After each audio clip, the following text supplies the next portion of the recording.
Notre invité politique ce matin, c'est Bruno Retailleau. Bonjour. Merci beaucoup d'être avec nous, président du groupe Les Républicains ici au Sénat. On est ensemble pendant 20 minutes pour une interview en partenariat avec la presse quotidienne régionale représentée par Stéphane Vernet. Bonjour Stéphane. Bonjour. Qui dirige le bureau parisien du journal Ouest France. On va commencer par ce remaniement, ce nouveau gouvernement Castex qui fera ses premiers pas devant le Sénat tout à l'heure à 15h. Qu'est-ce que vous pensez, vous, de ce gouvernement, Bruno Retailleau ? Rien tant qu'il n'a pas agi. Je ne connais pas du tout Jean Castex. Je connais son CV, mais je ne l'ai pas croisé. Donc voilà, la page est blanche. À lui de l'écrire. Ce que j'attends simplement du gouvernement, ce ne sont pas des paroles, des discours, ce sont des actes. J'attends vraiment un changement de politique. Par exemple, j'attends de M. Darmanin qu'il rétablisse l'ordre en France, qu'il modifie la législation pour qu'on puisse expulser des Tchétchènes qui bénéficient du statut de réfugiés et qui sèment la violence et le désordre. J'attends aussi de M. Dupond-Moretti qu'il construise des prisons plutôt qu'il l'évite, comme l'a fait sa prédécesseur, Mme Belloub. Et j'attends aussi de Mme Pompili qu'elle amène le CETA que nous ne voulons pas voter ici au Sénat. Elle se dit écologiste, elle a simplement voté l'abstention pour le CETA. Nous voulons le combattre parce que nous pensons que d'un point de vue écologique, du point de vue de la réciprocité, de l'équité vis-à-vis de nos agriculteurs, ce n'est pas possible de demander tout et l'inverse à nos agriculteurs, par exemple de monter en gamme et en même temps d'importer justement une viande dont on proscrirait les pratiques d'élevage en France. C'est pas possible. Voilà ce que j'attends concrètement, un changement de politique. Donc vous avez des attentes très concrètes sur l'action du gouvernement. Vous avez quand même été surpris par un certain nombre d'aspects, notamment dans sa composition, les gens qui rentrent, le fait qu'il y ait autant de ministres sortants qui soient maintenus. Aucune surprise. Aucune surprise. Monsieur Dupond-Moretti, Madame Bachelot, bien sûr. Mais ça, c'est l'écume des jours. C'est de la communication. C'est d'ailleurs cette surcommunication qui est en train de tuer la politique. Je vais vous dire mon analyse sur le fond. C'est qu'il y a une telle impuissance publique aujourd'hui que les hommes et les femmes politiques surjouent la communication. Ils sont d'autant plus impuissants qu'ils communiquent d'autant plus. Et voilà, on est dans le spectacle. Nous savions qu'Emmanuel Macron, j'ai souvent dit qu'il n'incarnait pas, qu'il l'interprétait. Parce qu'on sent chez lui la dimension théâtrale. On sent chez lui l'acteur, parfois le comédien.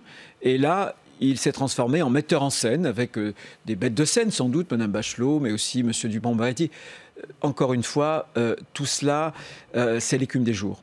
Ce que j'attends, moi, c'est des actes. Ce que j'attends, c'est qu'on puisse répondre aux angoisses françaises. Et en France, nous sommes sans doute le pays le plus pessimiste. Les Français sont sans doute le peuple qui craint le plus l'avenir. Vous avez cité 3 ministres, Gérald Darmanin, Éric Dupond-Moretti, Barbara Pompili.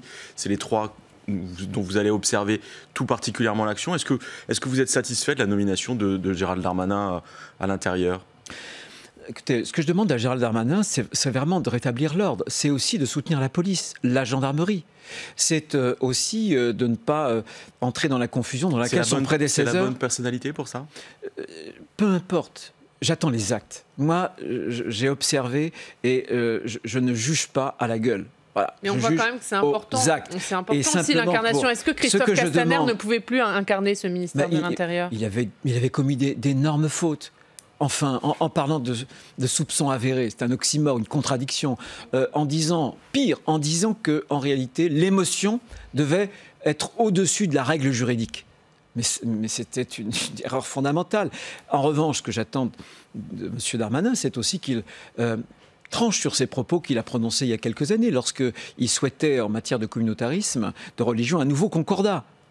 Un nouveau concordat, c'est incompatible avec le régime de la loi de 1905, avec la conception que nous nous faisons de la laïcité. Le concordat, c'est Napoléon. Napoléon qui disait, voilà, mes préfets, mes évêques, parce qu'il avait quelque chose à voir dans la nomination des évêques. Voilà, le nouveau concordat, ce sont des accommodements avec les églises, les religions. Non, moi, j'attends pas, par exemple, que l'État français se mêle de l'islam de France. Essaie d'institutionnaliser l'islam de France. Ça n'est pas sa fonction. J'attends de l'État qu'il soit absolument neutre et qu'il veille précisément sur la laïcité à la française. Mais sur l'autorité, quand vous lisez Jean Castex dans le journal du dimanche, qui dit que la préservation de l'ordre républicain et de la sécurité du quotidien ne sont pas négociables, est-ce que vous dites les choses vont quand même dans le bon sens ? Non, mais ces mots-là ont été prononcés par tous les prédécesseurs. Par tous les prédécesseurs. Donc pour vous, ça ne veut rien dire? Quand M. Dupond-Moretti, je lui demande solennellement de nous dire si oui ou non il veut prolonger la politique de Mme Taubira. Parce que la politique de Mme Belloubet était celle de Mme Taubira. Voilà, c'était d'abord, si j'ose dire, une conception où on n'envoie surtout pas les gens en prison. Non, j'attends qu'il soit intransigeant vis-à-vis de la délinquance. J'attends aussi qu'il clarifie, puisqu'il a dit que son ministère était celui de l'antiracisme. Lequel antiracisme? L'antiracisme. Ça vous a choqué ou ça vous inquiète? Non, il y a deux antiracismes. Il y avait l'antiracisme traditionnel. On combat le racisme. On combat ceux qui accordent à la couleur de peau une sorte de valeur. Ça, oui, il faut combattre ce racisme-là. Mais aujourd'hui, le nouvel antiracisme, il fait profession justement de combattre le racisme. Mais en réalité, c'est pour enfermer les gens, les Français, les citoyens, dans leur couleur de peau. Il y a une forme de racialisation des rapports sociaux. Il ethnicise le nouvel antiracisme, la question sociale. On en est là. Il veut déboulonner les statuts, bien sûr, jusqu'à aller déboulonner la statue de Victor Schœlcher, qui a combattu précisément l'esclavagisme, qui était un grand abolitionniste. Mais on déboulonne la statue de Victor Schœlcher tout simplement parce qu'il est blanc. Vous voyez ? Et c'est en train de polluer, y compris la sphère de la société civile. Quand vous voyez une grande entreprise comme L'Oréal qui veut proscrire le mot, par exemple, blanc. Quand vous voyez le New York Times qui va désormais prétendre, puisque vous êtes journaliste, grand journal, grand quotidien, Ouest France, eh bien, le New York Times qui veut désormais écrire le mot noir, black, avec un B majuscule, et le mot blanc... White avec une minuscule. Exactement, avec une minuscule. Ça, c'est la racialisation des rapports sociaux. Je n'en veux pas. Et le nouvel antiracisme, aujourd'hui, poursuit cette idée d'une sécession de la société. Voilà. L'expression exacte d'Éric Dupond-Moretti, c'était « Mon ministère sera celui de l'antiracisme et des droits de l'homme ». Donc ça a plutôt l'air d'aller dans le sens de la première conception que vous évoquiez. Ce sont des mots. J'attends du ministre des actes. La politique, ce sont des actes. Avec Emmanuel Macron, aujourd'hui, si les Français ont de moins en moins conscience, c'est qu'il a réduit la politique à des discours. Et des discours qui sont souvent brillants. Mais il y a un énorme décalage entre les paroles et les actes. Et c'est cette dissociation qui rend les gens totalement perdus et qui les retourne dans un mouvement de colère contre les hommes et les femmes politiques. Pour finir juste sur Éric Dupond-Moretti, Jean-Pierre Sueur, le sénateur socialiste qui était à votre place, nous disait qu'il avait demandé à Philippe Bas, le président de la commission des lois, que Éric Dupond-Moretti soit auditionné devant la commission des lois avec tous les sénateurs. Est-ce que vous y êtes favorable? Ah, mais je peux vous dire que Philippe Bas auditionnera Monsieur Dupond-Moretti, bien évidemment. Dans les prochains jours? Écoutez, c'est au président de la commission des lois, qui est Philippe Bas, de fixer son calendrier avec le ministre. Évidemment, j'imagine que le ministre a aussi beaucoup de choses à faire. Il faut trouver un agenda, mais il le fera. Et Est-ce que pour vous, il y a des questions précises à lui poser? Bien sûr, je vous ai déjà indiqué un certain nombre de choses. Qu'est-ce qu'on fait vis-à-vis du programme de construction des prisons? Vous imaginez que Mme Belloubet a fait sortir à peu près 13 000 détenus des prisons. Voilà. C'est une idéologie qui nous vient du gauchisme. Et c'est en cela qu'elle était la continuatrice, finalement, de Mme Taubira. Mais ça, c'est la politique d'Emmanuel Macron, voulue par Emmanuel Macron. Est-ce que juste le fait que son premier déplacement soit à Fresnes, pour vous, c'est un bon signal? Mais ça, c'est de la communication. Vous avez vu tous les ministres aller sur le terrain. Le premier d'entre eux aller sur le terrain, très bien. C'est une figure obligée pour dire, voyez, je me préoccupe du terrain et je fais des images. Voilà. Le temps médiatique l'emporte sur tout. Il faut que la politique se libère du temps médiatique. Allez, pour terminer avec le nouveau casting, un mot sur Roselyne Bachelot qui revient au gouvernement. Écoutez, je lui souhaite bonne chance. Je lui souhaite bonne chance. Je l'ai bien connu puisque nous étions, quand François Fillon était président de la région des Pays de la Loire, j'étais moi vice-président et j'étais chargé de la culture et elle était chargée de l'aménagement du territoire. Voilà, c'est une femme de l'Ouest. Et une femme de l'Ouest à la culture, c'est une bonne idée? Roselyne Bachelot à la culture, elle fera... Non, mais une femme de l'Ouest, une femme de l'Est, elle est française. Voilà, et c'est un ministère qui est difficile. Je pense que la qualité pour relever le défi, tout simplement, là aussi, il y a la création, il y a en même temps le patrimoine. J'ai toujours pensé que, vous savez, je l'ai dit au président de la République, dans les ressorts, vous voyez, du développement économique, et aujourd'hui, la France va traverser une crise, une des plus graves qu'on ait jamais connues, et il faut penser au développement économique. Mais moi, je peux vous dire que le développement économique, c'est aussi une question de l'immatériel, une question de culture au sens général du terme. C'est des facultés que les hommes et les femmes peuvent mobiliser ou peuvent ne pas mobiliser. Quand je disais que la France était dans une grande dépression psychologique, je pense que si on veut sortir de la dépression économique et sociale, il faut trouver des ressorts. Il faut que les Français redeviennent un peuple. Et c'est pour ça que je me bats contre le communautarisme, contre le séparatisme. Si on n'a pas ce mouvement, cet élan, je pense qu'on ne pourra pas agir matériellement. Donc les ressorts de la réussite matérielle, c'est aussi de l'immatériel et un peu de la culture aussi, je crois, fondamentalement, vous voyez. Allez, on va parler du Premier ministre et des réformes à venir. Un mot d'abord sur Édouard Philippe. Est-ce que vous regrettez son départ? Est-ce qu'il a été un bon Premier ministre pour vous? Non, mais Édouard Philippe a bénéficié d'une identité, d'une image miroir. C'est-à-dire que les Français l'appréciaient d'autant plus qu'ils n'appréciaient pas un certain nombre de travers du président de la République. Et ces qualités sont apparues notamment en matière de crise et pendant la crise sanitaire. Emmanuel Macron était théâtral, lui était concret. Emmanuel Macron, parfois, je me souviens du discours de Toulouse, était peu rassurant et le Premier ministre était au contraire plutôt apaisant. C'est cette identité en miroir. Mais malheureusement, la crise sanitaire a été mal gérée. Et malheureusement, Édouard Philippe était Premier ministre. Voilà, sous l'impulsion peut-être d'Emmanuel Macron, mais je considère que cette crise a été mal gérée. Je l'ai dit d'ailleurs depuis le départ et je n'ai pas changé d'avis. On regardera quelle est la mortalité par rapport aux millions d'habitants, mais vous avez vu les masses, vous avez vu le dépistage, et y compris on nous avait promis, Édouard Philippe, 700 000 tests par semaine. On n'en a jamais fait plus de 300 000. Donc le virus, il est là. Il circule, le virus, sous une forme sans doute atténuée, peut-être à cause de la saison, je n'en sais rien. Je sais qu'il peut ressurgir, mais on ne combat pas le virus en restant les bras croisés. De même qu'on ne pouvait pas le combattre uniquement par le confinement. Donc oui, il avait des traits de caractère qui pouvaient, si j'ose dire, me toucher, me concerner. Mais malheureusement, il a appliqué, évidemment, nous sommes sous la Ve République, la politique d'Emmanuel Macron. Et alors, par rapport au virus que vous venez d'évoquer, le choix de Jean Castex, monsieur déconfinement comme Premier ministre, c'est une bonne idée, c'est un bon choix? Non. Ça n'apportera rien? Écoutez, Jean Castex qu'on va rester défini comme gaulliste social. Non, mais le gaullisme, tout le monde se définit. Avez-vous vu quelqu'un, avez-vous reçu sur ce plateau quelqu'un qui ne se dise pas désormais gaulliste? Le gaullisme, je vais vous dire, le gaullisme, si on doit le caractériser, c'est une attitude, mais c'est surtout le sursaut dans l'épreuve. Eh bien, nous y sommes. Et moi, je jugerai Jean Castex à sa façon de sortir des sentiers battus, parce qu'on ne va pas reconstruire le monde de demain, c'est-à-dire le jour d'après, avec les vieilles recettes d'avant. C'est quoi les vieilles recettes d'avant? C'est tout ce qui a coulé la France. On a dit aux Français, travaillez moins, il n'y a pas de problème, vous allez vous enrichir. On a dit aux Français, on va pouvoir avoir des services publics extraordinaires. Plus on va dépenser, meilleurs seront les services publics. Vous aurez un hôpital, le meilleur du monde. Tout ça était faux. Tout ça était des mensonges. Alors qu'est-ce qu'on fait? On utilise toujours les mêmes recettes, c'est-à-dire qu'on déverse l'argent. On a le Ségur de la santé, qu'est-ce qui se passe? Des milliards. Mais vous pourrez mettre des milliards et des milliards. Si vous ne changez pas le système ne s'améliorera pas. Oui, bien sûr, une infirmière française reçoit, par rapport à la moyenne européenne, 6 000 € de moins sur son salaire. Pareil, les généralistes français, beaucoup moins bien payés que les Allemands, parce qu'on se paupérise. Mais il faut changer le système, c'est-à-dire que la gouvernance de l'hôpital doit revenir au personnel médical. Vous avez 34% de personnel administratif à l'hôpital en France. Vous en avez 25% en Allemagne. La différence est plus de 100 000. Vous vous rendez compte?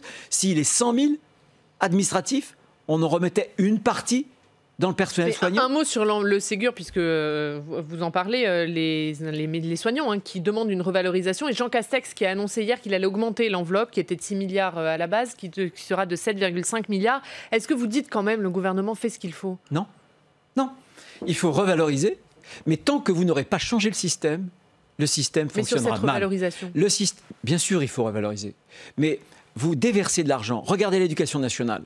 Quand le système n'est pas bon, plus vous ajoutez de l'argent, plus le système dysfonctionne. Ce que j'attends, c'est de changer radicalement les choses. Première chose, faire en sorte qu'on arrache à la bureaucratie l'hôpital et qu'on confie la gouvernance aux soignants. Première chose. J'attends aussi qu'on puisse décentraliser. Par exemple, les EHPAD. Pourquoi une double tutelle? La tutelle des départements, la tutelle de l'État. Non, une seule tutelle, les départements.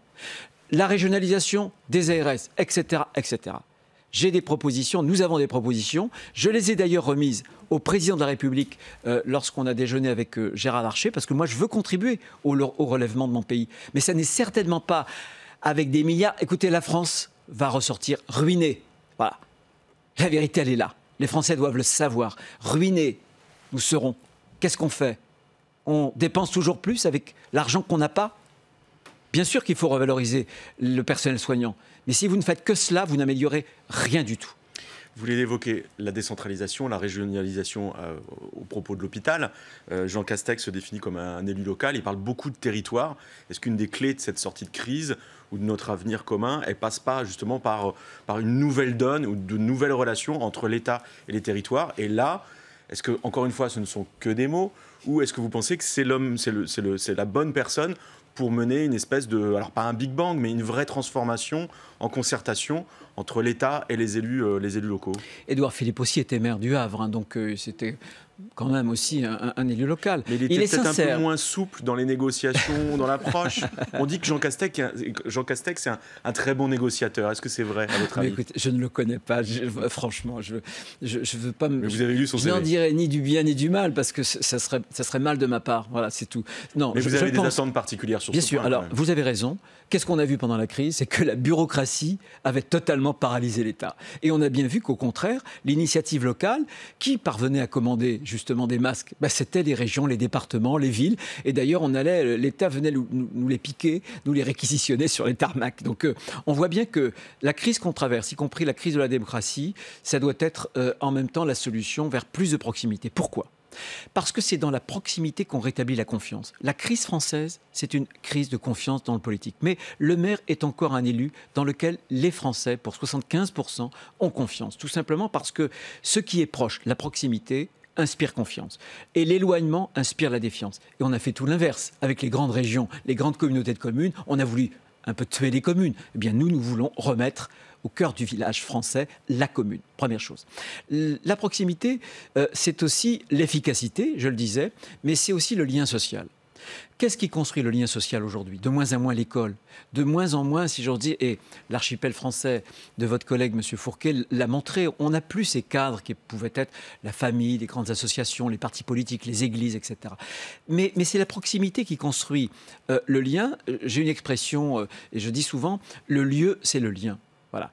Et c'est en cela que je m'oppose à ceux qui aiment la mondialisation, qui aiment la fluidité et la mobilité. Je pense qu'il faut des enracinements. Les enracinements, ce sont des attachements qui sont des attachements peut-être dans une terre, mais aussi, surtout, dans une communauté humaine où on tisse des liens. Et je pense que cette proximité, elle est nécessaire pour redonner un élan en termes d'efficacité, de confiance et de lien social.